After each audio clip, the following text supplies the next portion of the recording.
नमस्कार दर्शकों, बात आज की चैनल के कार्यक्रम खबरदार खबरों में आपका स्वागत है। मैं हूं निपुण भार्गव और पेश है आज की खबरदार खबरें। संयुक्त राष्ट्र महासभा ने भारत द्वारा सह प्रायोजन एक मसौदा प्रस्ताव सर्वसम्मति से स्वीकार करते हुए 21 दिसंबर को विश्व ध्यान दिवस घोषित किया है। भारत के साथ लिechtenstein, श्रीलंका, नेपाल, मेक्सिको और अंडोरा उन देशों के मुख्य समूह के सदस्य थे जिन्होंने 193 सदस्यीय संयुक्त राष्ट्र महासभा में विश्व ध्यान दिवस शीर्षक वाले प्रस्ताव को सर्वसम्मति से पारित करने में अहम भूमिका निभाई थी। कर्नाटक के विजयपुर से एक गंभीर हादसे की खबर सामने आई है। कल देर रात यहां कार और गन्ना कटाई मशीन के बीच जबरदस्त टक्कर में 5 लोगों की मौके पर ही मौत हो गई। सभी मृतक विजयपुर तालुका के आलियाबाद के रहने वाले हैं। मरने वालों में 2 महिलाएं भी शामिल हैं। पुलिस प्रशासन ने सभी मृतकों के शव पोस्टमार्टम हेतु अस्पताल भिजवा दिए हैं। एनसीपी के राष्ट्रीय प्रमुख और महाराष्ट्र के उप मुख्यमंत्री अजीत पवार को बहुत बड़ी राहत मिली है। दिलचस्प बात यह है कि उप मुख्यमंत्री पद की शपथ लेने के एक ही दिन बाद आज उन्हें आयकर विभाग से गुड न्यूज मिली है। आयकर विभाग ने अजीत पवार की जब्त की गई संपत्ति को रिलीज कर दिया है। दिल्ली में बेनामी ट्रिब्यूनल कोर्ट के आदेश पर संपत्ति जारी की गई है। आपको बता दें कि अजीत पवार के बेटे पार्थ पवार और पत्नी सुमित्रा पवार की भी संपत्ति आयकर विभाग ने जब्त कर ली थी। अब यह संपत्ति जल्द ही पवार परिवार को सौंप दी जाएगी।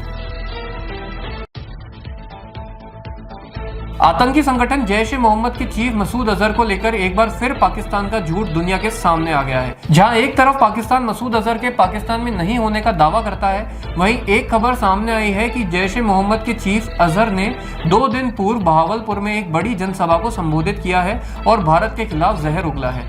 इसके बाद भारत ने मसूद अजहर के खिलाफ कड़ी कार्रवाई की मांग की है। उत्तर प्रदेश में एक और मस्जिद को हटाने की मांग उठी है। ये मस्जिद वाराणसी के यूपी कॉलेज के रूप में मशहूर उदय प्रताप कॉलेज में है। मस्जिद हटाने की मांग पर बीते दिन बड़ी संख्या में छात्रों ने प्रदर्शन किया। बताया जा रहा है कि एक पक्ष के छात्र नमाज पढ़ रहे थे, जब कुछ दूसरे छात्रों ने हनुमान चालीसा का पाठ शुरू कर दिया, जिस पर दोनों पक्षों में विवाद हो गया और स्थिति तनावपूर्ण हो गई। पुलिस ने विवाद के चलते कैंपस में सुरक्षा बढ़ा दी है और असामाजिक तत्वों की पहचान कर उनके खिलाफ कार्रवाई की जा रही है। पश्चिम बंगाल की मुख्यमंत्री ममता बनर्जी ने हरियाणा और महाराष्ट्र चुनाव में इंडिया गठबंधन के खराब प्रदर्शन पर असंतोष जाहिर किया है। उन्होंने संकेत दिया कि अगर मौका मिला तो वो इंडिया गठबंधन की कमान संभालने के लिए तैयार है। टीएमसी सुप्रीमो ने कहा कि वह बंगाल की मुख्यमंत्री के रूप में अपनी भूमिका जारी रखते हुए विपक्षी मोर्चे को चलाने की दोहरी जिम्मेदारी संभाल सकती हैं। उन्होंने कहा, मैंने इस ब्लॉक का गठन किया था, अब मोर्चे का नेतृत्व करने वालों पर इसका प्रबंधन करने की जिम्मेदारी है। अगर वे नहीं चला सकते तो मैं क्या कर सकती हूँ। महाराष्ट्र में देवेंद्र फडणवीस के नेतृत्व में नई सरकार का गठन हो चुका है, लेकिन उप मुख्यमंत्री एकनाथ शिंदे की नाराजगी की खबरें लगातार सामने आ रही हैं। शिवसेना नेता उदय सामंत ने कहा कि उप मुख्यमंत्री एकनाथ शिंदे महाराष्ट्र सरकार में शामिल नहीं होना चाहते थे। वो फडणवीस सरकार को बाहर से समर्थन देने के साथ ही अपनी पार्टी को मजबूत करना चाहते थे।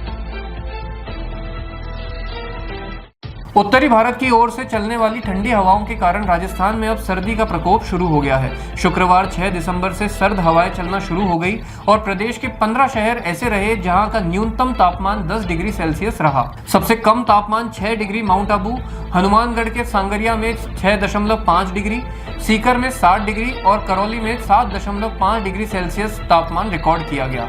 वहीं 10 दिसंबर से राजस्थान में शीतलहर चलने की संभावना है। इससे अगले 3 दिनों में ठंड और बढ़ जाएगी। कनाडा के ओंटारियो प्रांत में झगड़े के दौरान 22 वर्षीय एक भारतीय छात्र की चाकू घोंपकर हत्या कर दी गई। पुलिस ने इस मामले में पीड़ित के साथ रहने वाले एक व्यक्ति को गिरफ्तार कर लिया है। पुलिस ने बताया कि लैम्पटन कॉलेज से बिजनेस मैनेजमेंट के प्रथम वर्ष के छात्र गुरासी सिंह की सरनिया में चाकू घोंपकर हत्या कर दी गई।